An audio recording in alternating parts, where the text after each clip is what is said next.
joining our Continuous Quality Improvement Community Learning webinar this morning. We welcome you all on this beautiful fall morning here in Michigan. Before we dive into what we're going to talk about today and get things going, I'm going to do a quick roll call. And what I'll ask is if one person from your team can let us know who's on the line, that would be great. Or just if your team's here, that would be great. I'm going to go ahead and go through the Early Head Start and Healthy Families America teams, and then Angela, who is also here, is going to run through the Nurse Family Partnership teams.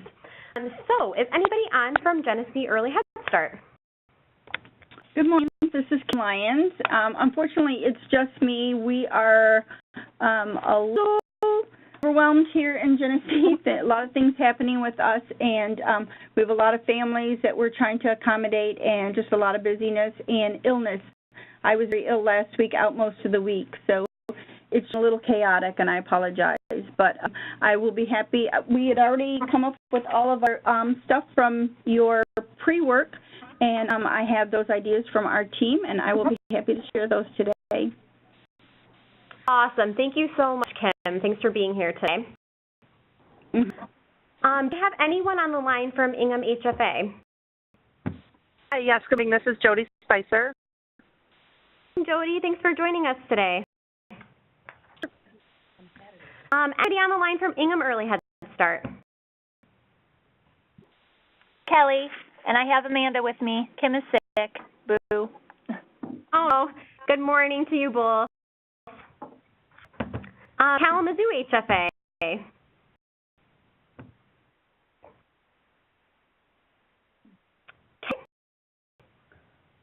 Brandy and Monica. Third of our team is at the HFA conference in Ohio. Yes, thank you so much for joining us, Brandy and Monica. Lincoln HFA.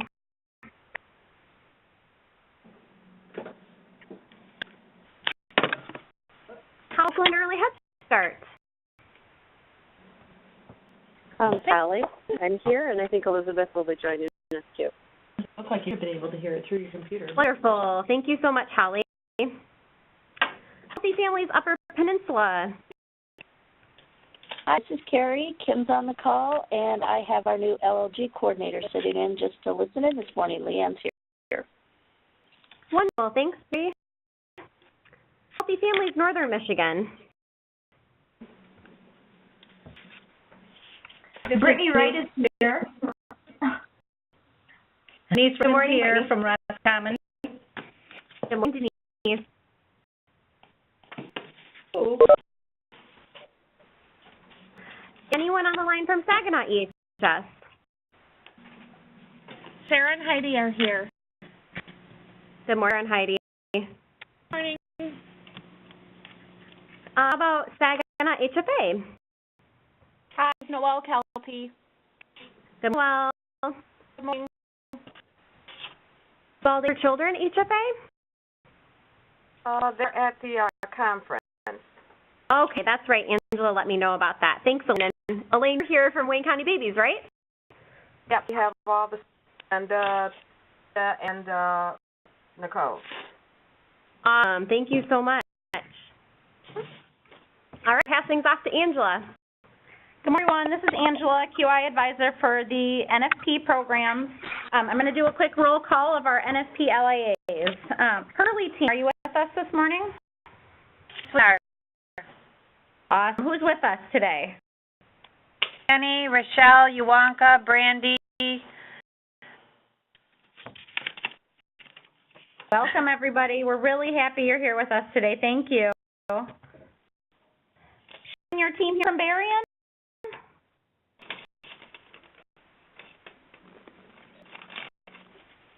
Okay, let's check in with Ingham. Nola and her team, are you here? Hi, Nola, and I have Kristen, Liz, and our student Tatiana with me today. Wonderful. Good morning, everyone, and welcome. Good morning. Julian Company, are you here from Kalamazoo? We're here. I've got Stacy Ann and Caitlin with me, and I should be joining us shortly. Wonderful. Welcome, team. NFP, do you have a team representing yourselves today? Hi, this is Carrie Knowlton. I'm the new NFP supervisor in Kent County. And Cindy Lowry is also here with me, and Rachel and Maddie, two of our nurses. It's great to hear your voice, Carrie. Welcome to the team and to our community of learning. Thank you. Oh, NFP, are you with us this morning? Yes, good morning. This is Michelle, and we have Angie and Katie and Sue and Mary Beth and Tammy. Wonderful. Welcome, team. And Michelle, welcome to our community of learning. We're glad to have you here. Thank you so much. NFP, you have a team here? Yep, it is just Leanne today. We've got people at different meetings. Wonderful. We're glad to have your team represented, Leanne. Thanks for being with us. Detroit NFP, are you with us this morning? Yes. Hey, Lynette. Can you hear me? I hear you. Did you bring a team, or are you rolling solo today? Right now I'm solo, but I'm going to grab a couple folks in just a second. I just dawned. Wonderful. Well, we're glad to have you here today. Thank you for joining. All right. NFP, Michelle, are you and or your team with us today? I'm here. It's just me today. I'm glad to have you here. I'm going to loop back just to check and see if Barian was able to join.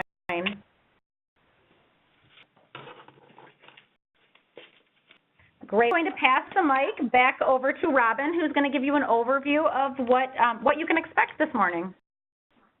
Thanks, Angela.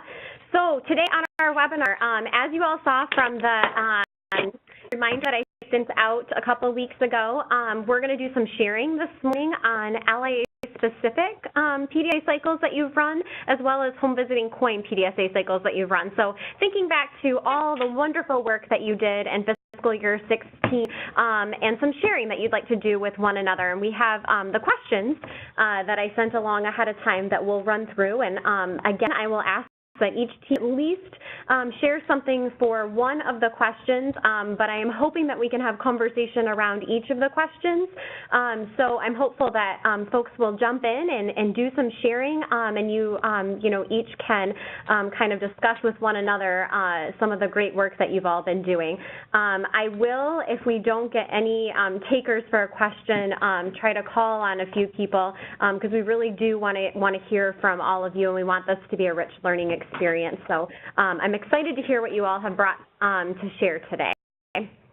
After we do the sharing, we're going to spend a little time building our quality improvement toolbox, and we're going to talk about sustainability and implementation of successful changes that you've tested through PDSA cycles. So important things to think about, how to go about doing that, and make that work really well for the work that you're doing within your program. Then we're going to spend a little bit of time talking about next steps and reminders, and of course we'll have open mic at the end for questions and comments. But at any time you have something to share or something you'd like to ask, don't hesitate to unmute your line and ask it. You can also utilize the chat box, but don't hesitate to just actually use your phone. We're happy to have people chime in as things pop up. So that's what we're going to do today. So I think without further ado, we'll just kind of jump right into the PDSA cycle sharing. So the first question that I shared with all of you when I sent them out about 2 weeks ago was, what was one success learned from a recently completed site-specific, so one of your LIA or home visiting COIN, if you were part of the COIN, PDSA cycles. So I'm hoping to hear from at least a couple of teams on some successes that you had from some of your recently completed cycles that you would like to share with one another.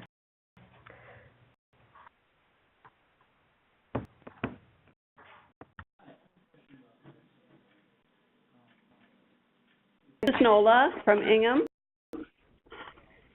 and can you hear me okay? We are Nola. Okay. We were part of the home visiting COIN, and I think we worked on for actually several years was maternal depression.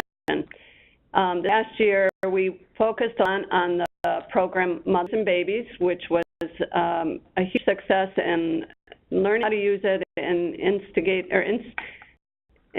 in our program here at Ingham. But along that route, we also learned that it can be very overwhelming to the nurse and almost cause a secondary trauma in working with multiple clients with a lot of depression, anxiety. So at any rate, one of the things we did then was take a little detour. Most recently, we had an infant mental health specialist work with us. And she came every other week for about an hour, and we just presented cases. Each of us took a turn doing that, and we talked through some of the issues we faced ourselves, as well as what the client might be dealing with. But I think a huge takeaway was just learn how to be therapeutic through our own trauma, so to speak, and how we can continue to be helpful to a client when perhaps their history or their situation presently was quite overwhelming. So it may be a program that we continue here at the health department for home visitors as well. To hear. Thank you so much for sharing that, Nola. I'm wondering if maybe you can tell the others on the line a little bit about the Mothers and Babies program curriculum. I think that we likely have some on the line that aren't very familiar with that, so they might be interested in hearing a little bit more about that. Could you just share some of the basics? Sure. It is a 12-week program that is who's designed the program, but we went through several learning sessions first with Darius Tandon from the Home Visiting Coin program, and he more or less just showed us how to implement it or talk through situations. And then each week we would present one of the chapters in the home with the client. The preferred way to do it is weekly. That didn't always work. A lot of times it was every other week, or perhaps even longer, depending on what the client was dealing with at the time, or if the household was just so chaotic you couldn't deal with it. But what we did is really we introduced it as a way to help clients free stress in lives, began very basically talking about what is stress, what are the stressors in their lives, and then how to deal with those, some constructive, healthy ways to do that. And that, like I said, was over a course of 12 weeks. Terry program, what we also did use the PHQ-9 tool to help us assess whether a client might be a good candidate for it. A lot of times these were good. This wasn't to take the place of a professional counselor going in somewhere, but oftentimes clients had a hard time doing that, out, or they didn't want to for whatever reason, maybe the stigma out there, or it just didn't feel comfortable for them, but they would try something in the home. So it was twofold, to begin something to help relieve stress, but also to hopefully guide them to a point where they could go in for that professional counseling. Thank you so much for sharing that additional information, Nola. Super, super helpful. And I think that I'll ask now if anybody on the line has any questions for Nola and her team about any of the information that Nola shared. Can you hear me?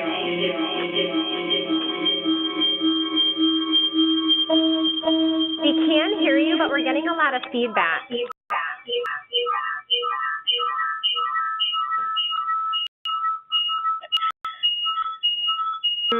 I'm wondering if somebody maybe should try to mute their phone. We're currently getting a lot of feedback. It sounds like it might be coming from someone who's connected to maybe the computer.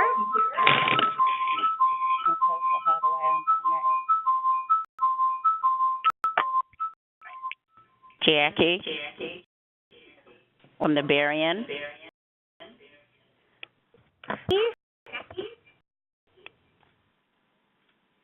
Something that you wanted to ask of Nola and her team?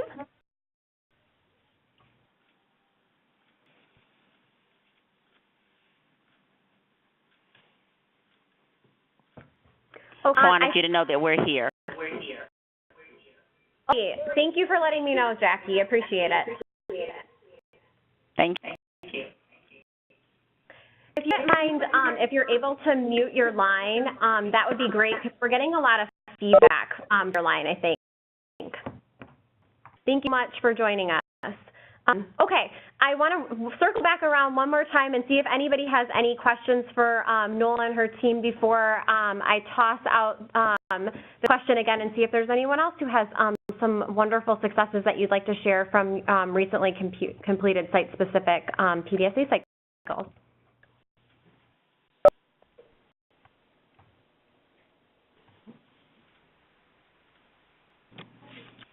Good morning, this is Kim from Genesee. Good morning, Kim. One of the things that we learned both from the COIN and from our the parent feedback or the parent voice in doing our projects. Using different projects, we actually, with the COIN, the first project that we did was they asked us to make, we looked at tracking characteristics of families that had actually been retained in our program for a long time. So we looked at families who had been retained in our program more than 12 months. And we were very fortunate that we had quite a few. We had over 6 families who had been retained in our program. For us, we had 12 families currently at that time, and 6 of them had been retained. So that was over half of our current caseload. And so we did a survey to those families, and we came up with the questions. We generated the questions, and we asked them a variety of questions to see what had kept them in our program, what characteristics or what factors had kept them in our program for a long time, and got some really good information back from that survey. Then we kind of followed it up with another thing. We actually did a check-in card with sort of like a modified survey with our families who had been in our program then only 3 months, so the brand new families. And so we got some information from those families then based on that initial survey with the ones who had been here long term. So we got some really good information from that to then modify our program practices. So I think it was really, really great for us. And those were COIN projects.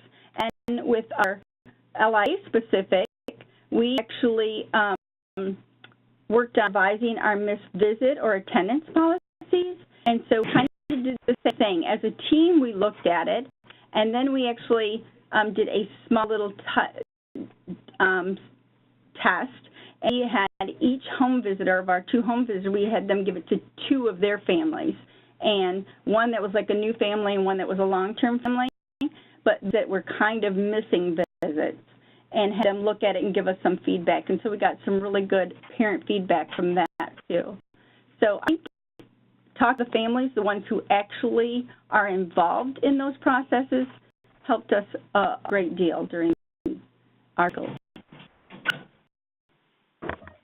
Thank you for sharing all of that. I think that you're totally right on that, you know, involving families, having those conversations with families is so important. You know, one of the key principles of quality improvement is developing a strong customer focus, and the customers of your programs are all the families that you're working with. And I know that there have been many teams over the last year who have worked on strategies with families, and I know that there are many teams also who are looking at figuring out ways to actually get families involved on your continuous quality improvement teams moving forward this fiscal year, which is absolutely wonderful. So it's really great to hear how powerful that involvement is and how much it helps you move forward with your improvement efforts.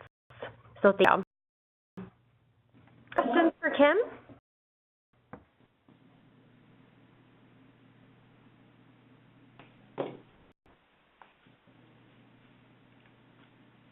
Any other successes or that you'd like to share before I go ahead and move on to the next question?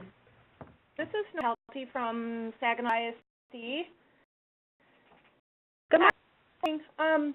I just wanted to briefly mention some of the work we did with the COIN, and my partners from Early Head Start can, if they feel so inclined.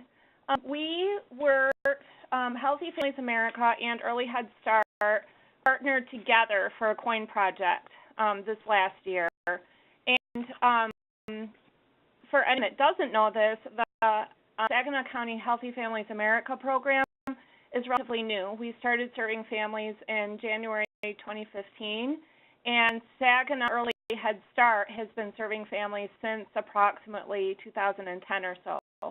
So we have a lot to learn from each other as far as brand program and the program that seemed to us to have a lot of answers. Additionally, we really took a look at our data across both programs, and the COIN project offered us that opportunity to take a look at our combined data and our data separately and really identify those challenges that we had as two programs together. And through that, we learned a lot about each other and developed some protocols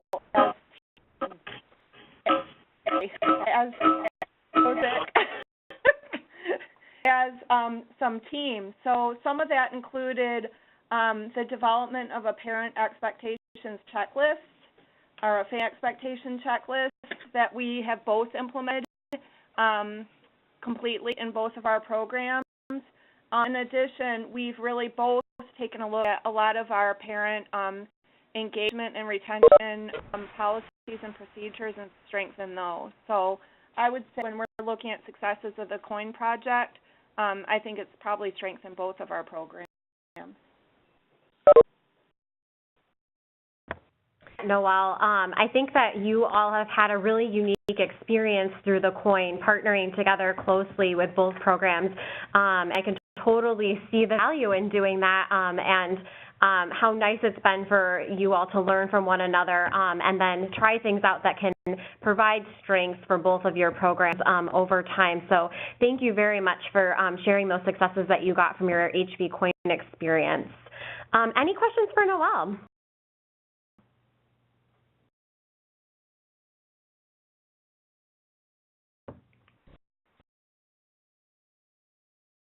All right, forward to our next question.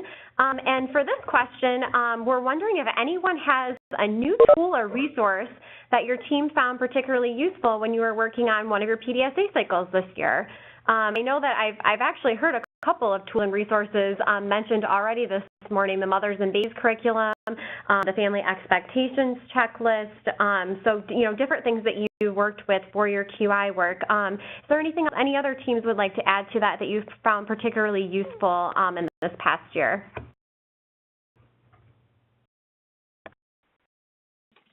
This is Leanne from Saginaw County.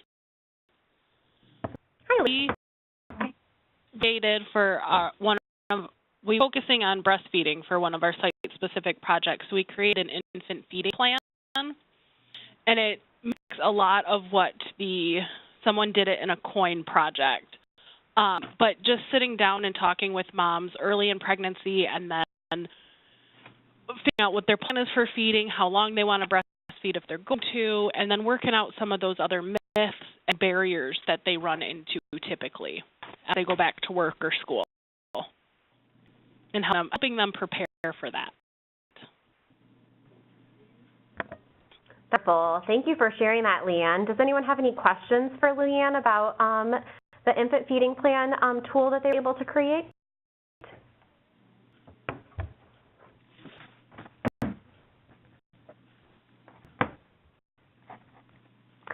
Again, we're definitely adding to our toolbox, and these are great resources too to share with us that we can send out to everyone if you think they might be useful to all of our teams here that work together collaboratively through this community of learning. Other tools or resources that your teams found particularly useful last year? This is Sue from Oakland NFP. Hi. And I wanted to share a tool that we developed actually in the last learning, I guess, with the COIN. We also had the maternal depression topic that we worked on. And one of the challenges that we found with our families was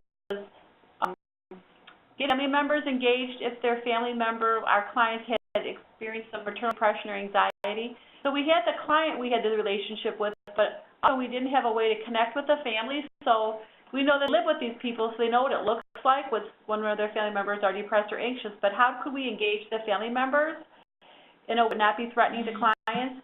And so one of the tools that we put together was when we did our PHQ-9 screening tool. So we do in NFP, we do it with enrollment, and then we do it at 36 weeks of pregnancy. And then as we do that assessment with the client and the screening, we had a sheet that we made that we called it like, you were screened with the PHQ-9 tool. And we date in the client's name, and then we had the box that had the different, what the interpretation was. So if they had like a 0 to 4, that was normal. And then we had, all those areas, and then we had like a treatment area. So let's say if we screened a client and they scored a 10, that would indicate they had mild to moderate depression. And then we had for treatment was like we would provide patient education, counseling, or active treatment. So where their score was, there was like a treatment option. So we had things like watchful waiting, active treatment where you're actually referring them to the doctor depending on their scores. And then with nurse-family partnership, we have our home visit forms where you formulate during the home visit. And so you go through what the client will be doing and then what the nurse would do between the visits. And they didn't really kind of follow that flow to the sheet. So we had a section that said client agrees to, and then we had a few things to check off, and then we had a nurse home visitor would agree to do stuff. So like the client, they would agree to accept a referral, that we would maybe call during the visit for a referral. The nurse home visitor part, it would be asking for permission to contact and fax the results to their medical provider. We had handouts that every client would receive during the screening. These were things that we got from resources in the community. One came from the Eunice Kennedy Shriver Institute, and it was about during depression after birth, what are the signs of depression and anxiety. And then a tool that we got was from the postpartum.net group, which was the tips for supporters of women with postpartum depression. These were the tools that the client could share with their family members, and what are the things that family members could do to support them during these times of their life. So that was the piece that we actually had something to give the families to learn more about depression and anxiety. Another thing that we had listed for the nurse home visitor was offering the Mothers and Babies course, which is one of the things that we also were trained in 2015 as the evidence-based intervention that we can provide for clients who were not seeking help through a counseling agency or a doctor. And then at the bottom of our form, we have kind of the crisis management piece. So if someone needs to call 911, we had our crisis intervention numbers for the community. So the client we left that visit, the client had the results of their screening tool, they had these handouts, and then also gave them a copy of their PHQ-9 tool that actually had what they scored. And that real good learning tool is kind of like a check-in for them. So when they're wondering, like, how do I know if I'm depressed, or how do I know I'm anxious? And the actual screening tool are the things that they look at when they are diagnosing somebody with that. So we started using this tool probably in July, and using it for the last few months, and we have, as a team, have found this to be very helpful because it really kind of organized everything that we've been doing for the last 2.5 years with the COIN project. That is it. That was a lot. Thank you so much, Sue, for sharing all of that. I know that a lot of you have worked on quality improvement projects around maternal depression screening in the past, and I would encourage you, if anything that Sue shared or anything that NOLA was able to share about the home visiting COIN work that both teams done, because they were participating in that collaborative for a couple of years, to reach out to them. It sounds like Sue, you have some really great tools over at Oakland NFP that are working really well when it comes to working with mothers who do have some maternal depression present. And NOLA, it sounds like you all have some of the same things going on over at Ingham. So I would definitely encourage reach out to these teams if your team is looking for some ways to strengthen what we're able to do to support caregivers that have some maternal depression present. So thank you, thank you, thank you. Tools or resources before I move us forward. Again, I just have a quick question for Sue. I just wanted to see if their tool is on the home visiting website, home visit coin website. No, we need to put it up, and I think maybe we should put it up on the SharePoint website because coin is over at this point. But maybe we'll have to figure out how to put that on SharePoint so that it has the plus and the screening tools that we give to the client. That'd be great. Thanks, Sue. Send that information to Angela. She can help with getting up on the SharePoint site.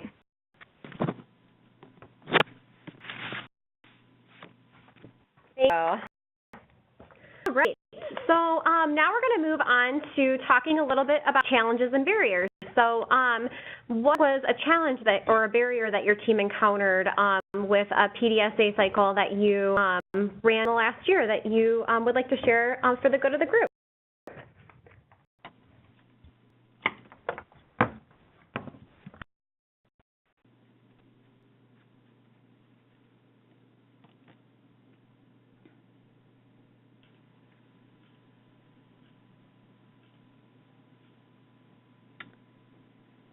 This is Kim from Genesee.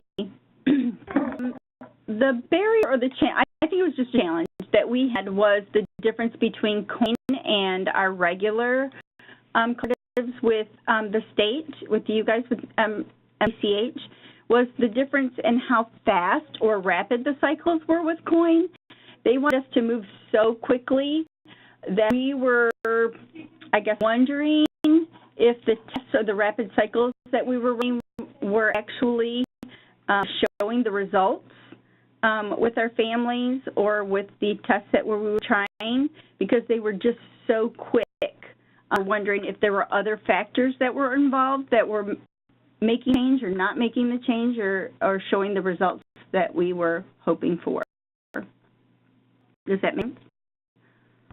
That really makes sense, Kim, and I think that that's a really important point to actually raise. And I'm actually curious if any other teams who participated in the home visiting coin felt like they maybe had a similar experience and might have anything to add to that.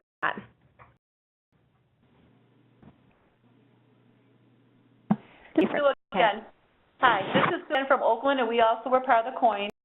And that was one of the barriers or kind of frustrations we would have too with the rapid cycling.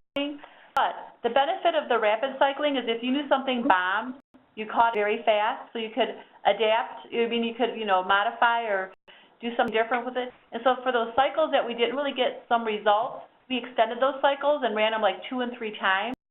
So by that point, after maybe 2 or 3 months, we see some results in those. That, Sue. I think that is a good point, that when you're using rapid cycles, that is one of the beautiful things about them is that, you learn very quickly whether something's going to work or something is absolutely not going to work and you need to change course, and you're able to do that pretty swiftly. So I do think that you're right in that is one of the positives of rapid cycles. So thank you for sharing that. I think I may have heard Brandy as well wanting to add something. Not anything different than what is being said, but just that was something our team talked about a lot, is trying to figure out if we are doing so many different things all at one time, how do we know which thing is really truly making the impact? And so we would kind of constantly revisit that just to make sure that we could figure out what was actually impacting change versus hopefully it was what we were aiming for that was making the change. But if there was any external factors or if another project was really influencing or what the case may be, it just involved a lot of discussion. But I do agree that when we were doing rapid cycle, it did help us to figure out what wasn't working very, very quickly. Thanks, Randy. I think that's helpful to add to and share. And I'm using that for those of you on the line that may not be familiar with rapid cycle. So through the home visiting coin, they really ask teams to test something within 1 day, test something within 1 week, really kind of run PDSA cycles very quickly, and PDSA cycles that ramped up and built upon one another. So at times, teams were testing sometimes multiple things rather quickly, and that leads to what Brandy was saying is, it can be hard to juggle and determine, what is having the most effect, and kind of sorting that out and being able to really study the work that they're doing in a meaningful way. So, you know, with Rapid Cycle, well, they are beneficial in many ways in that you learn something very quickly about the improvement that you're working to make. They also do have some challenges associated with them that I think are, you know, important that you all raised here today. So thank you all for sharing that. Are barriers that you ran into or recently experienced with a site-specific cycle that you're working on? Hi, and I'm with Healthy Families Northern Michigan. I just wanted to say there are challenges with one of our PDSA cycles. It's kind of those things that are out of your control that can kind of derail a whole project or whole PDSA cycle, and that would be staff turnover. We were testing a new idea, and we ended up having one of our nurse for that county leave. And so with lack of staffing, it really kind of put a hold on that project, and we had to move along to something different. We still ended up adopting that PDSA cycle because it was a great idea. Even though we weren't able to fully analyze the data, we still thought it was something that we would like to do. We got fully staffed in that county and sent it to our other counties when we needed to get enrollment up. So, yeah, I want to say there's, you know, sometimes those things out of your control can really throw a project and you just have to move on then because that's all you can do. You're totally right, Brittany, and sometimes you have those, you know, confounding variables that you run into that you don't have any control over, like losing a staff member that can make the quality improvement work that you're engaged in challenging. And I think that you all, you know, really worked quite hard to overcome that challenge and still, you know, try to find some successes in the work that you were doing. And at least you were able to sort of test that process too. I know that that was something that the LLG tried out, and so there were various places where it was tested, which I think gave you all a little bit more confidence in knowing that you know, you can move forward with kind of implementing that as part of your practices because you did see success in other areas, maybe not that particular county where you had lost staff. So thank you. Right.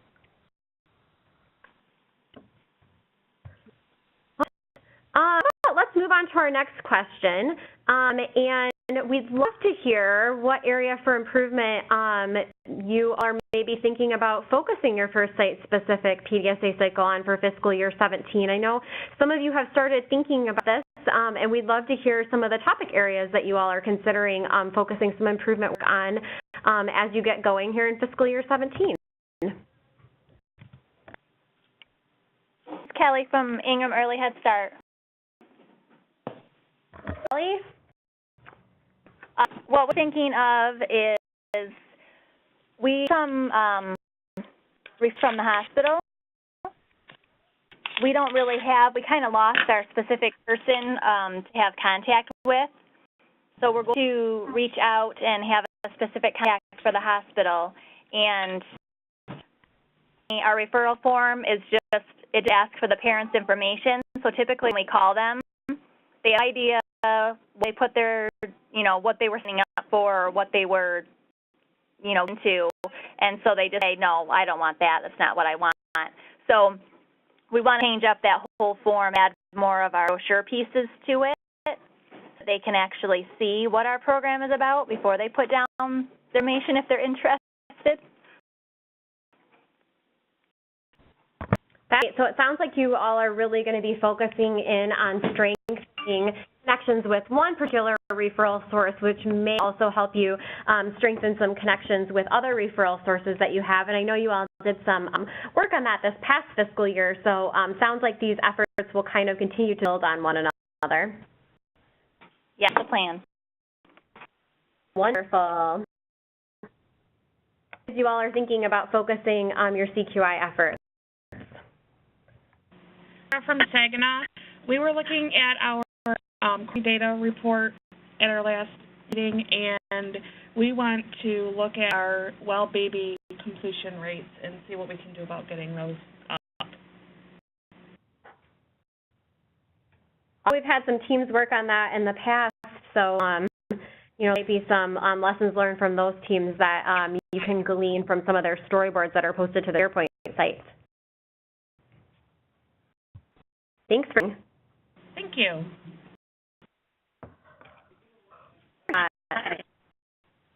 Jackie, excuse me, from Dan. Can you hear me? Jackie. One of the problems that we are having or have had is misinformation in ETO and documenting referrals to services. So we're going to work on completion of NSO forms in the time frame that has been allotted.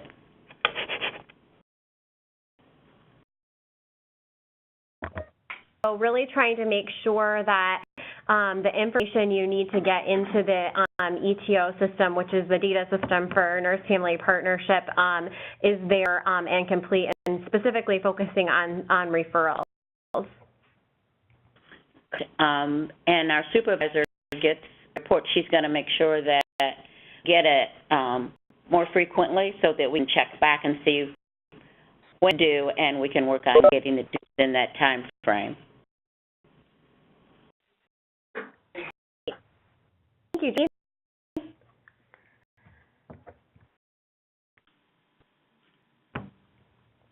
Teams might be considering focusing some key efforts in the coming year. Yes. This is Detroit.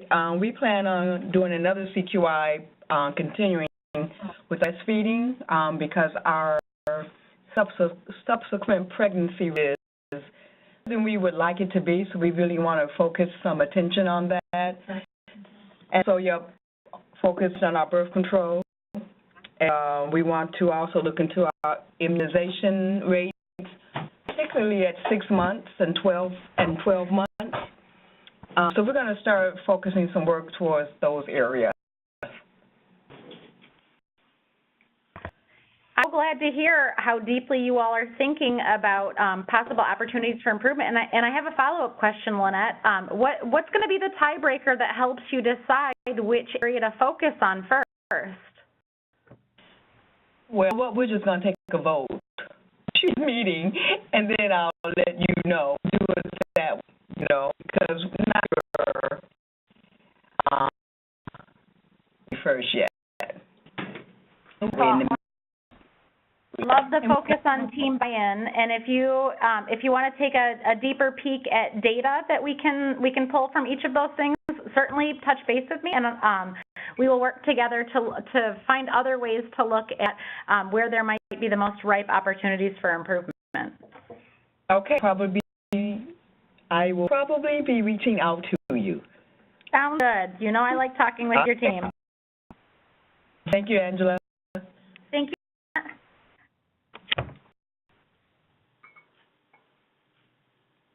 Thoughts on where you might be headed with some of your CQI efforts in this next fiscal year, this new fiscal year that we just entered this month?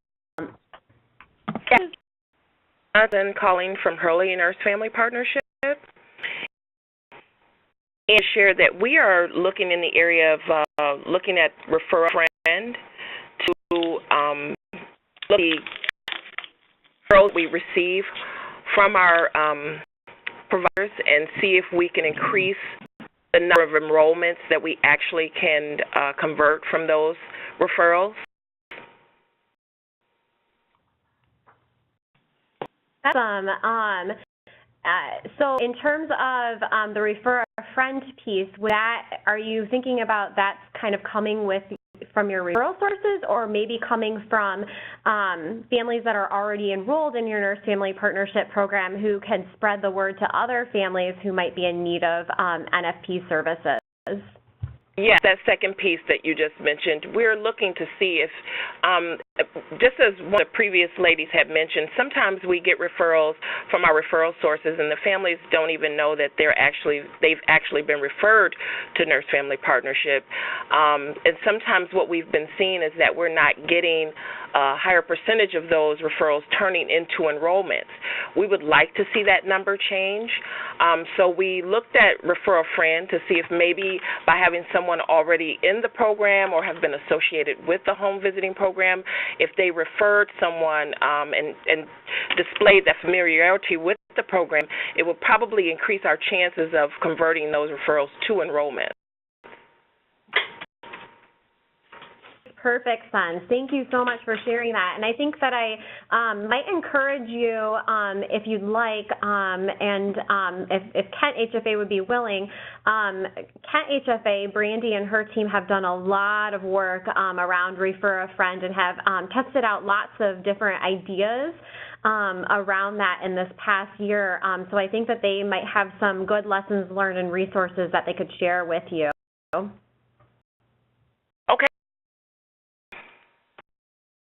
You're welcome. So able to connect with others who have been, you know, kind of working through somewhat of the same thing within their community.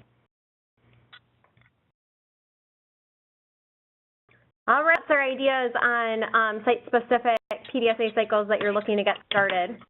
Hi, this is Terry in Healthy Families UP. And we noticed the biggest percentage of our referrals have come from within our health departments. We've looked at the number of pregnant moms over the last year that have been through our health department's WIC program, getting anywhere near the number of referrals we should be getting. And we're really going to focus on having our home visitors develop that relationship with WIC clinic staff within each of their health departments and make it a commonality that they briefly explain the program to pregnant moms in WIC, make that referral, and allow our home visitors to do that screen and proceed with that person. That is our biggest, that should be our biggest source, and so we're going to focus on that, building that relationship and getting those numbers up. Well, I think that sounds like a really great area to put some focus in, and I know that you all have been working on, you know, getting more families enrolled in your program. So I think that that's an awesome next place to go with your CQI efforts. Cool.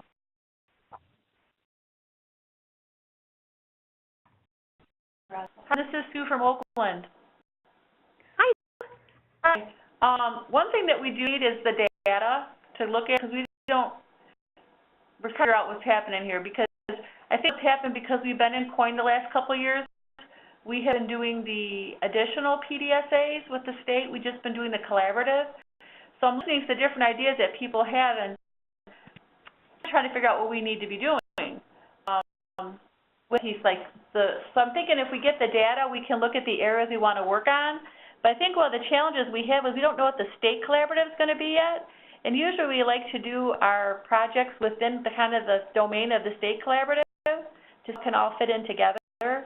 So I think kind of as a team, we're all looking at each other saying, we haven't even really talked about, to be honest, the 2017 PDA. And part of this, 40% of our team is new, in case people aren't aware of that. We have 2 new nurses and a new coordinator. So we've been doing a lot of orientating and getting people on board to just do the program. So I guess November is going to be our month to start looking at our state collaboratives, I guess. Awesome, Sue. This is Angela. Just to touch base on a couple of the things that you're talking about that I think are actually really important food for thought for a lot of people on the call. The first is talking a little bit more in depth, and we do have some next steps that we'll talk about at the end of our webinar today, but talking about, I hear the interest and I hear the sort of watchful waiting about what's going to be coming down the pipe with this year's learning collaboratives. We are absolutely working on that right now, and we'll be announcing what the topic areas and how many collaboratives we'll be working as soon as those things are finalized. So that is going to come, and those will be kicked off at the beginning of 2017 when we first get together, possibly with some pre-work in the meantime. But we are working on that piece. And what I'd really encourage teams to do, I really do like your team looking at what is most relevant, what's sort of close by, and how can you sort of make a really robust and comprehensive QI plan that kind of all fit together. So fitting those learning collaborative topics with your site-specific projects.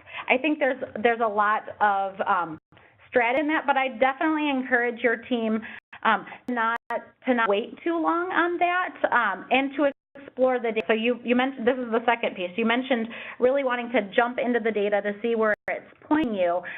Those NFPers on the call, you've noticed, I know I've talked to several of you about this and given all the teams a heads up months ago, you've noticed that you aren't getting your quarterly data reports, your CQI data reports. I think we've missed 3 now, and that is due to the disconnect that happened between MPHI and your ETO data. So when I've been contacting you all throughout the summer to make sure that we have that addendum to the data sharing agreement, to the BAA, that was a part of this process because there were some contractual updates that needed to happen before MPHI could access your ETO data, thus creating those CQI reports. So those of you who've been using the CQI reports or have been dependent on them, I've been working more on an individual basis with you all to dig a little bit deeper into the ETO WEBI reports and the quality reports and things that we do have access to. So, you know, I think that I'd love to have a follow-up conversation with you or any other team that would like to explore what data we do have access to right now, because I think that there's some really good places that we can look to see where the data point your team in terms of where there are the most ripe opportunities for improvement. And that was like a really, really long answer to really great observations, but I thought it was a good time to plug a couple things. Does that make sense, Sue, and anyone else who might have follow-up questions? What are your thoughts? Yeah, it makes sense, and I think probably where the disconnect was is that, you know, we have a new coordinator, and so the previous coordinator did all this stuff probably behind the scenes, and we know that there was a disconnect with the reporting with the ETO. We did know about that, but I think if we could actually look at some of the data and find some of the areas we want to focus on for improvement would be helpful because Joe can start getting going on that. Love that idea, and one of the I'm open to any idea that you guys might have if you want to explore some of the data quality and WEBI reports on your own or reports that come from NSO, or I would love to call into one of your team meetings and present some of the things that I can find on my end of the ETO WEBI and quality report. So think about those options of what makes best sense for your team, and I would love to help support you guys along your way of looking at your data and picking the place to start. Okay, so here's an invite. We're having a team meeting on Monday. I don't know if you'd be available, but Monday the 24th, we have our meetings between 9 a.m. and noon. Would you could call in with us? You know, let me double check. I will get in touch. I will email you and Michelle to follow up in just a little bit to see how that might work. I think that might be a great opportunity. Thank you very much. Yeah, no problem. Thanks for the invitation. Okay. Right. I think in the interest of time, because I do want us to get onto a little bit of our content and also have some time to share next steps before we close out at 11 today, I'm going to move us forward. And before I jump into our next section, I want to ask if there are any other CQI-related questions that you have for each other or for us at MPHI. And know that we are going to go over some plenty of CQI-related next steps and updates at the end of today, so that might answer some of your questions.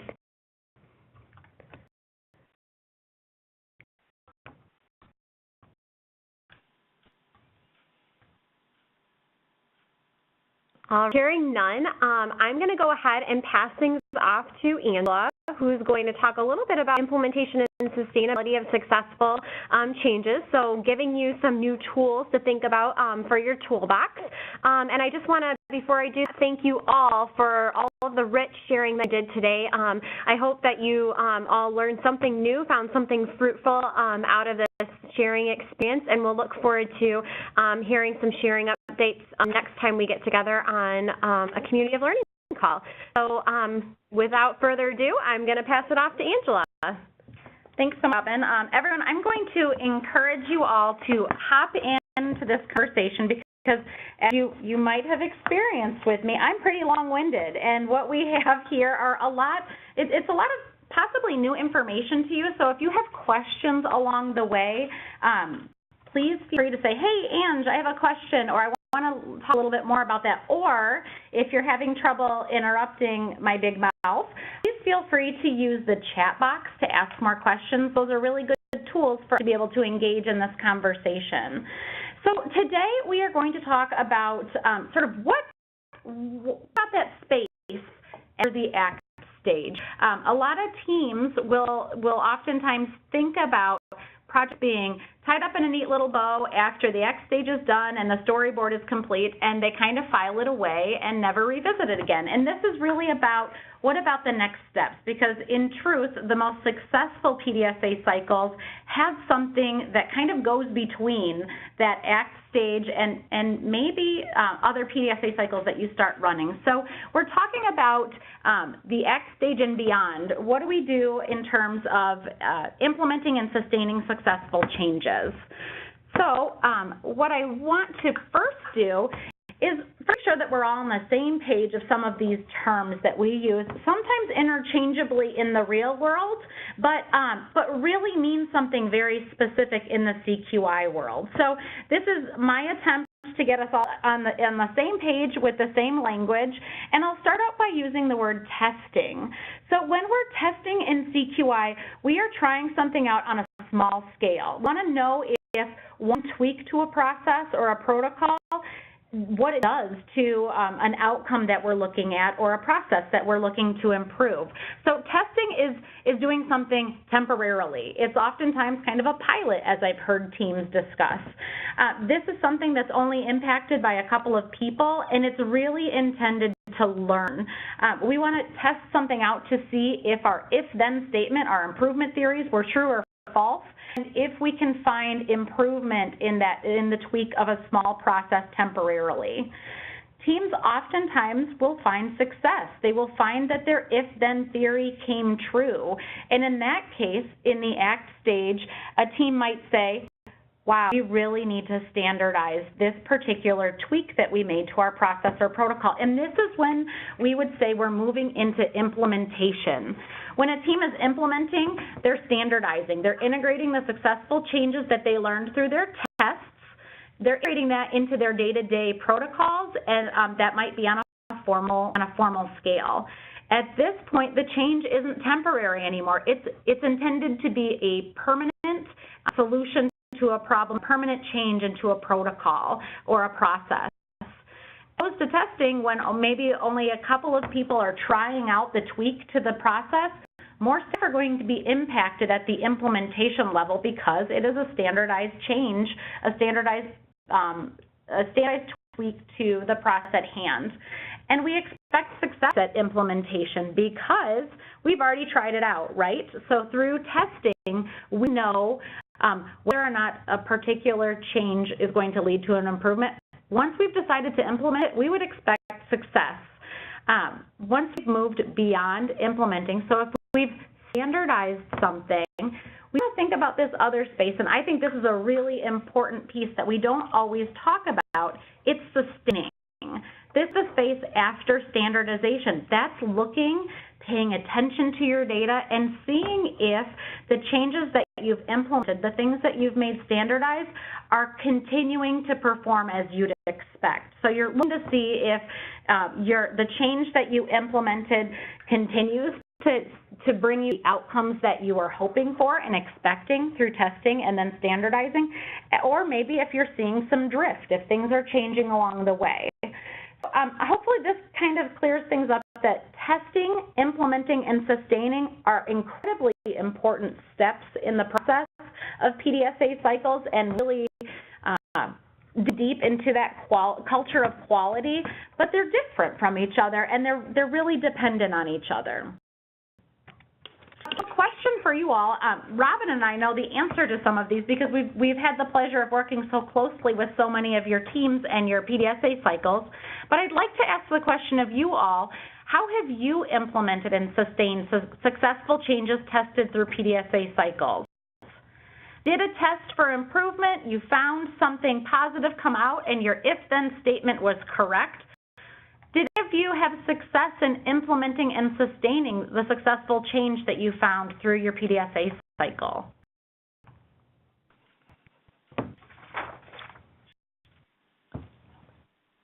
from Kent. So I know that we've talked about our Refer a Friend process about 1 million times, but the regular, just straightforward Refer a Friend card and how that works within our families, being able to refer friends, that has been very sustainable for us, and it worked very well, and we had great success, and families still continue to refer their friends just because they like the program and they now have a means to do it. And without that process and how well it has gone, we would really be hurting for referrals. A lot of our referrals lately have come from friends telling friends, and so it's been a huge success, and we've been able to keep it going, and the families really love it. Brandy, that's a great example, and I'd like to ask a follow-up question because I think it might help connect some of the dots for our teams that are listening. So when you tested out your Refer a Friend updated process or procedure, how is it that your team was able to make that a permanent part of the process? Were there any steps that you had to take to implement it on a larger, more permanent scale? We just to make sure that we were all on the same page with how the referrals were going to work. So there are some tweaks that need to be made to the Refer a Friend card, but we knew that we could continue to use that it worked well. And so, but through using it, we knew that we had left off some pieces of data that we need to have on it. So when we do the reprint, for instance, we have left off mom's birthday, I think, or something like that, some identifying piece of information that was super important. And so we will be tweaking that and putting that into place. But overall, it was just so easy. It's just having those cards. The procedure doesn't change a ton. It's just having those cards in the family support workers' bags and having them be able to hand it out to somebody that has a friend. And so it's not a lot of extra work for anybody. So that's very helpful. I love the plug for that smooth transition into implementation. And as someone who gets to see sort of behind the curtain sometimes to your process, I do want to pat you guys on the back for making that transition, because even though you say, oh, it's not a lot of extra work, I know that you have to have a conversation with staff about what the new process or protocol is, have to make sure that those cards are printed and ready to go, make sure that your home visitors have them on hand. So kudos to you guys for really being able to take that test, learn something from it, and find a way to implement it as a standard procedure and protocol. Thanks so much for sharing, Brandy. Yep. Have you had a successful test that you were then able to implement on a more permanent, at a more permanent scale?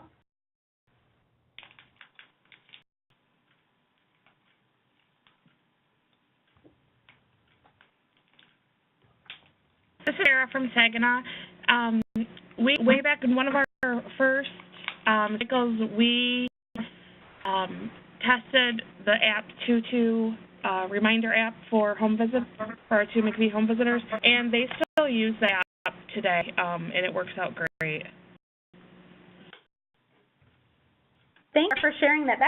This is actually pulling it out from our history books. That was something we talked about a lot a couple of years ago, and I'm really glad to hear that from a test for improvement, your team found something that actually ended up becoming not only an implemented change, but I hear you saying that it's something that's still used today.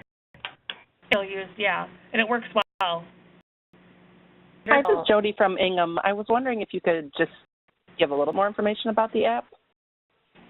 It's an app that's connected to the Google calendars they use, and visitors have to put in the family's either email address or phone number that they want text to, and then you can set it up to be like the day before or however far in advance you want to remind the family that there's going to be a home visit. I'm not really sure what the verbiage says, but it sends up a reminder like you would get maybe from your dentist or your doctor. Mm-hmm. And then the family can respond back with us to confirm it, or maybe it's like push 1 to confirm, or 2 to cancel, or 3 to reschedule, or something like that. So they reply back to the app. And what called? App 22, APPTOTO. Thank you. Welcome. Thank you for sharing, Sarah, and also Jody, thanks for joining in and asking for more information. That is what we love to hear and see on our community of learning calls. Thank you. Any examples examples of implementation that people want to share?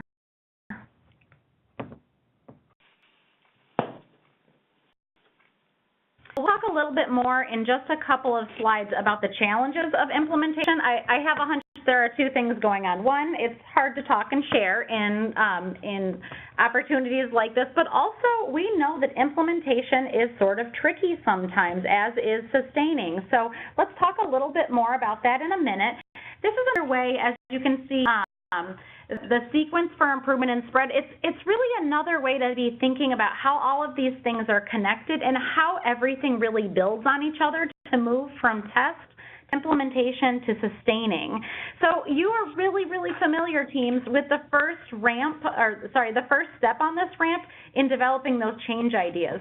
When you're doing your PSA cycles, you're thinking, you're brainstorming what might really hit the root cause of this problem. Where do we want to focus our efforts and tweak our process on a temporary basis to see what happens? When you go through and actually do your test for improvement, you're predicting to see what works. Did our if-then statement come true? If it did come true and you found success with this tweak, with this change that you tested, you might be thinking, okay, now that we've studied and we're in the act stage, how do we implement this as a standard policy, procedure, or protocol? How do we make it a part of our day-to-day? And even further from that, after standardization has occurred and you've moved it from temporary to permanent, it's really important to keep your eye on this sustainability piece. How do we make sure that the change sticks? How do we make sure that we're checking in and seeing if on a longer-term basis we're still seeing the process improvement, outcome improvement that we had first seen through our test, and we're hoping to maintain large gains on through implementation. I talked a little bit already about this piece, but I just want to give a couple of highlights. That testing and implementation are two different things. When we're testing, we're doing, like I said, that temporary pilot test. If we tweak one part of our process, what happens to the outcome that we're trying to improve? In this case, we're really not talking about a giant system overhaul. We're talking about a small, short test for improvement to see if a small tweak in a process gets us where we wanted to be. In this case, because it's a temporary test, it doesn't impact everyone on the team. This is something that maybe just one or two people are testing out. It has a smaller spread to the team than what we'll talk about in implementation. Tests should be time limited. This is not something that's happening forever. It's really just a small point in time in which you're trying out that tweak.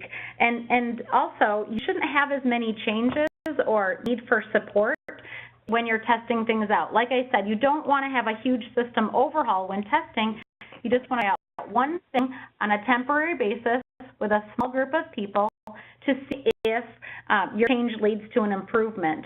And one of the cells I think that we use just in general with the PDSA cycle is that when you're able to take a test or maybe a potential test to staff and say, hey, I just want to try out this small little tweak, and will just impact a few people, and we want to see what happens.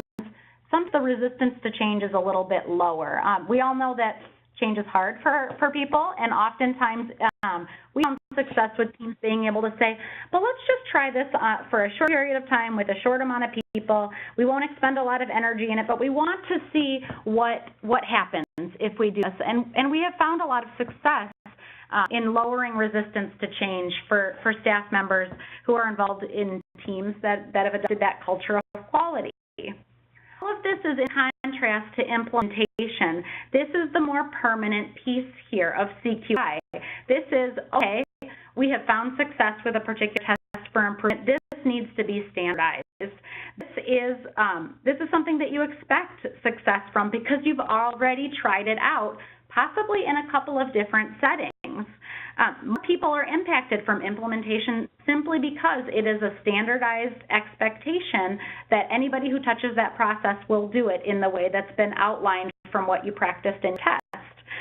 There might be some tweaks that need to happen to other processes to find successful implementation, and we'll talk a little bit more about that in a minute, but we know that when something's standardized, Sometimes other things need to be tweaked. Maybe a handbook needs to be updated. Maybe flow sheets need to be changed.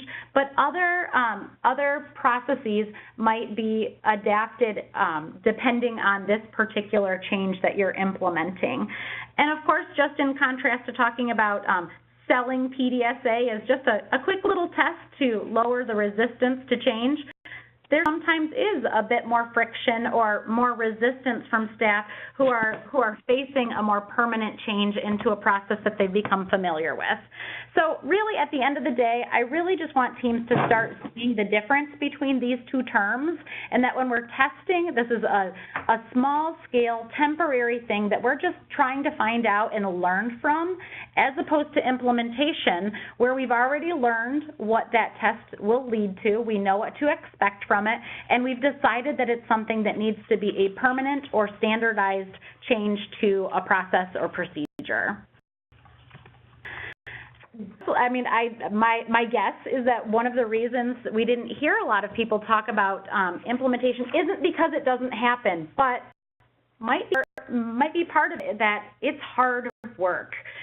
Sometimes it can be difficult to take that test that we tried out and create a more permanent place for it in the work that we do for a lot of different reasons. As I mentioned, if you're making a standard, if you're taking a test and standardizing it, you might have to adapt other policies or procedures to really be able to support a successful implementation of that change, and that can be a challenge. There might need to be other procedures, policies, job descriptions, like I said, flow sheets, things like that. They might need to be updated to really fully support implementation, and that takes more time and energy, and we know that that can be a challenge. We know also that when teams transition from one PDSA cycle to another, attention could shift to other PDSA projects, but also attention shifts to other priorities that your organization needs to face. So we know that there is time and energy that needs to be focused on this, and that there sometimes has to be that decision of where do we focus our attention. This last piece, I think, is one of the bigger ways that we see drift or the challenge of implementing on a more permanent basis, which is that sometimes when we don't write things down, when we don't incorporate them into the handbook or the written policies, sometimes staff kind of fall back into their comfort zone and revert to the old way that they were doing things. And I think sometimes that is actually a product of those two other things that we talked about. That attention shifts to other things. We forgot how amazing that test was and how much we learned from it. And sometimes we don't back staff up with that formal procedure, the formal policy that really helped keep them at the forefront of really committing to the change and having a sort of check and balances system of making sure that this change is implemented on a more permanent basis. So I'd like to throw a question out to you all and see if this is resonating at all. Have any of you experienced the challenge that I've talked about, or maybe other challenges in implementing a successful change that you tested out?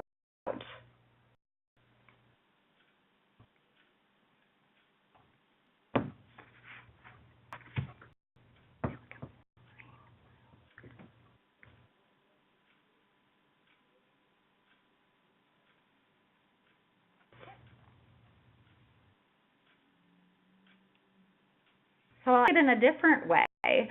So when you, all of the teams have participated in our Learning Collaborative work this last fiscal year, in fiscal year 16, and you would submit team charters to us that told us if you adapted, adopted, or abandoned your test. And Robin and I did notice on occasion that people would abandon a test that their data showed improvement on, or showed that we're meeting their aim statement. So if a team out there might be so brave to talk about if you've ever abandoned a change or adopted a change that did find some success, I'm wondering if you might tell us a little bit more about what was the challenge in adopting a successful change.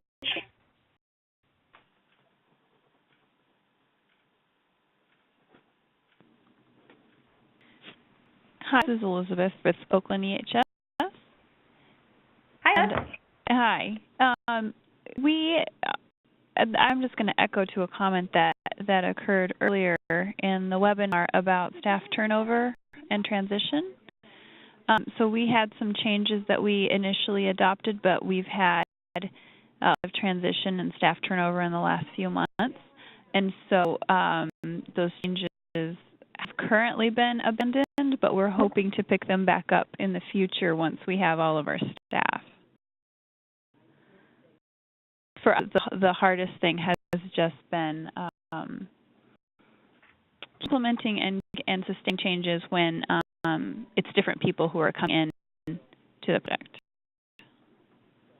That's a good point, Elizabeth. Thanks for bringing that up. And I have to say, we could do like a four-hour webinar just on the impact of staff turnover when it comes to not our CQI work, but our work in general. And I think it's something that really touches all aspects of our progress in really creating that culture of quality that is the end goal for us as your QI advisors. And absolutely that creates those challenges of how do you keep something moving forward if it's with new teams, with new people. We're going to talk in just a minute about some of the practices that support implementation. I actually think that even amidst staff turnover, some of these things might be helpful to think about. So I'll actually, I think that's a great segue to look here at some of the practices that support implementation. Like I said, I absolutely recognize that there are really important nuances when staff turnover occurs, but there are some things that I think support implementation, even, like I said, when staff turnover does occur.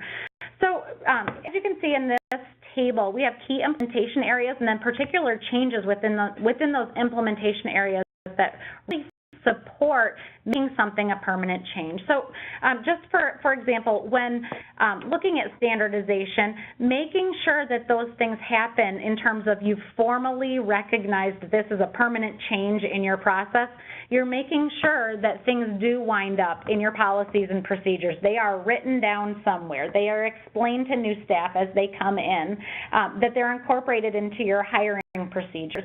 And a part of that is with documentation, is making sure that there is a formal place to know that this is a change that lives as a permanent part of the way that people are expected to do their jobs. That might even be in job descriptions. It might be written down that not only are people expected to participate in quality improvement projects, but maybe they're expected to do their job in a very particular way that is a part of implementing the change that was tested and implemented as a permanent solution to a problem. This piece on staff and staff education and training, I think, is a really big piece. I think it's also a hidden part of what we heard from Brandy when talking about referring a friend, that there is this piece where everyone has to be on the same page. Everyone has to agree that you're moving forward in a consistent and standardized way. So really thinking about training, how do we make sure that staff, whether they're brand new or whether they're veteran staff, how do we make sure that everyone's hearing the same thing, understanding this process in the same way, and following through in a consistent manner. We also have key implementation areas of measurement and resourcing. These are other ways that we can think about how do we support implementation. Are there materials that we need to fully be able to call this change a permanent solution to a problem or a permanent change in a process?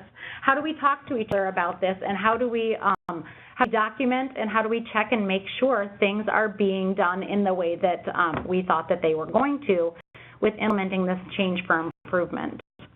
An example here that I'm just going to breeze through really quickly. It's an example that we've used before with a problem that a visiting program was trying to through a PDSA cycle.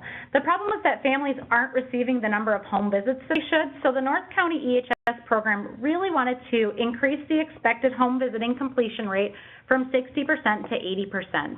They thought that if they called families one day prior to the scheduled home visit and send a text reminder the day of the home visit, then more families will receive the home visits that they should. They moved to the study stage, and they found that the team actually exceeded their aim and had an 85% home completion rate during the test. So here's that next piece. What do we do after we've found success?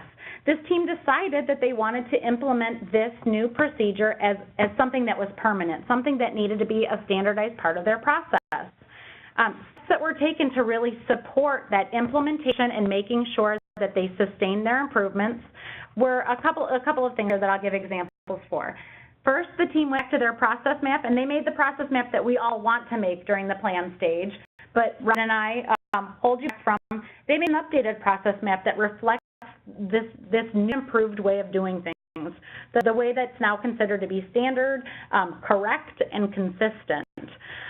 Reminder procedures were written down so all home visitors knew what the expectation was and had something hard and fast to be able to refer to. And then all staff were trained on procedures and the revised process.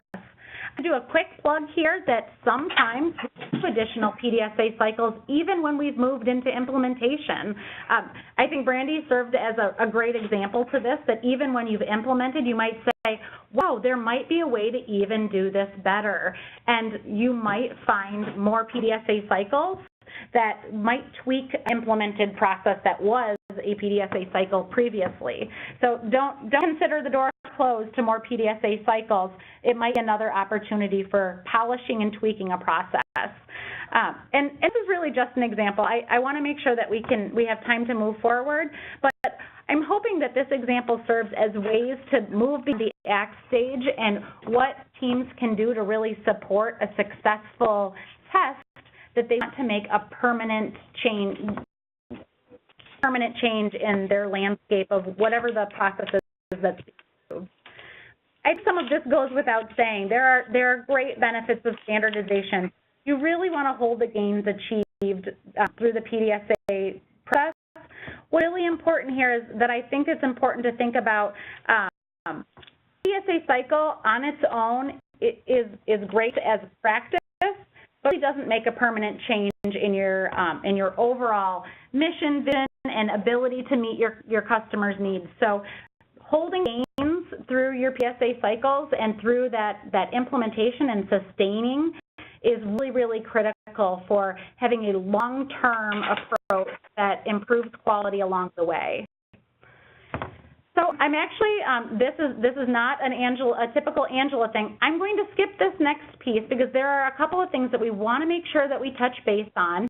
I'd be really curious to hear, and so would Robin, if you have any ideas about how you might move forward and really strengthen your implementation and sustaining game. I would love to hear it. So talk to your QI advisors if you have any questions about what we've talked about today, or if there's anything that we can do to really insulate and protect some of those successful changes that you found through PDSA cycles. Before I move on, actually, we'll just take questions at the very end after Robin goes through next steps and reminders. And I will say, guys, I just talked a lot. I really fast because I thought that we needed to make sure that we had all this information covered, and we still have a couple of things. So if anything is really kind of burning in your mind that you want to talk about more, connect with Robin and I. But I'm going to throw the mic back to her so that she can make sure that we're all on the same page of what next steps and any reminders are that we want to leave you with today. Thank you, Laura. All right, so a couple of next steps and reminders. We'll start off with wrap-up of fiscal year 16. So we are busily looking at any materials that we received from all of you, LIA-specific materials, for the October quarterly CQI submission due date. So if you haven't sent in final materials for your QI work that you wrapped up in FY16, if you could get those to us as soon as possible, that would be great. The reminder is that for each LIA-specific PDSA cycle, you need to complete a team charter and a storyboard. And all of those templates are up and available on the SharePoint site. So if you need to grab any of that, it is right there and easy for you to download. And note that if you were in communication with your quality improvement advisor throughout the quarter regarding your CQI work, you're all set. So you may be panicking and thinking, oh gosh, I didn't send anything in October. That is A-okay because you are covered if we've been chatting back and forth throughout the quarter. So I know that each team has sort of a different approach of working through that, so we have been very flexible with that. So anyway, if there's something outstanding that you need to get into us to wrap up your fiscal year 16 work, please do so. Into the next piece, learning collaborative data and project updates. Those are being reviewed right now. Many of you have probably already received feedback or any questions that we might have on data submissions or updates. If you haven't, you will by the end of this week.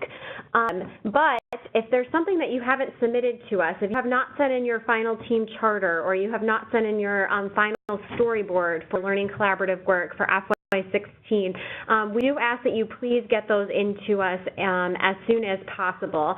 They were due on October 17th, and I do know that we are still missing some pieces from the team. So if you can look back and see what you shared with us and what you maybe still need to share, that would be much appreciated. Next steps and reminders for FY17. So everybody in FY17 will be working on LIA-specific CQI efforts. The home visiting coin for now has concluded, is sort of on pause at the moment, so we're just going back to having the same requirements for everyone. So as a reminder, for those of you who maybe have been a little more disconnected from this piece because you were a home visiting coin team, the requirement is that you carry out 2 LIA-specific PDSA cycles per fiscal year. Those can be focused on any areas of improvement that you feel are needed within your program, so you can definitely select any topic that you'd like to work on there. We do recommend that you get your first cycle going soon, especially during this time when we don't have any active learning collaborative work going on. This is a great time to get started with some of your CQI efforts. The required documentation for your LIA-specific CQI efforts is the same as it has always been and as it has been for the learning collaborative work as well, but you need to have a team charter and a storyboard for each cycle.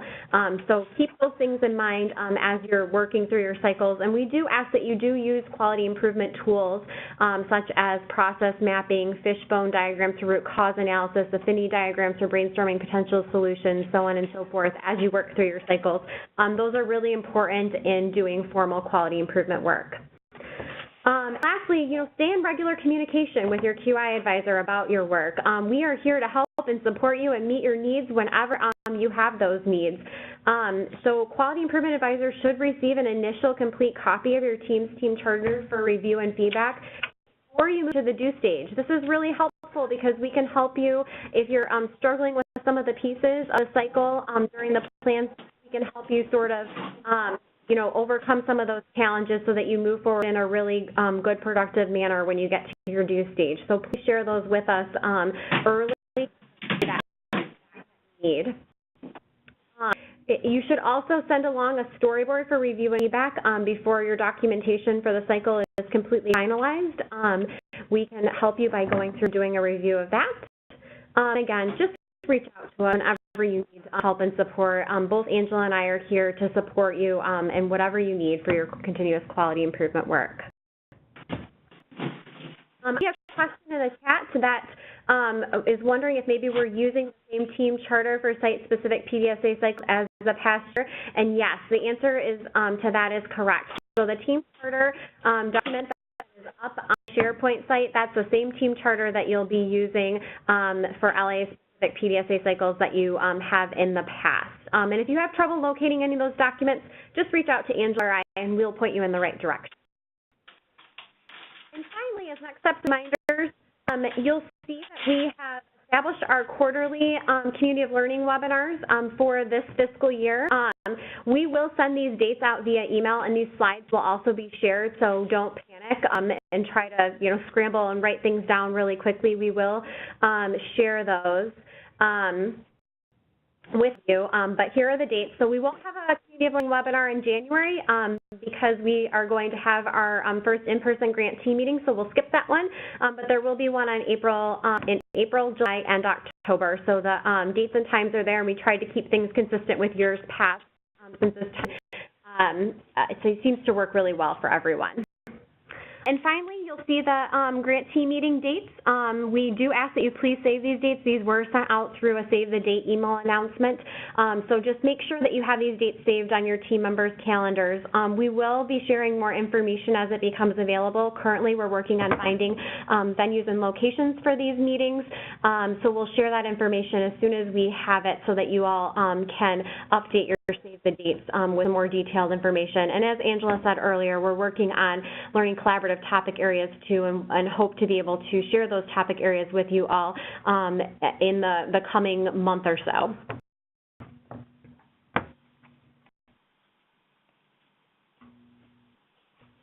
Okay. We did get one question through the chat asking if 32P expansion programs will be part of this particular learning community. And the answer to that is yes, they will eventually be folded in, but it might be a little time before that happens since they're just getting up and going. So more details to come on that soon. If any of you are part of that piece, you will get some direct communication regarding that. Thank you for asking that great question. Any other questions or comments that you might have for Angela and I today?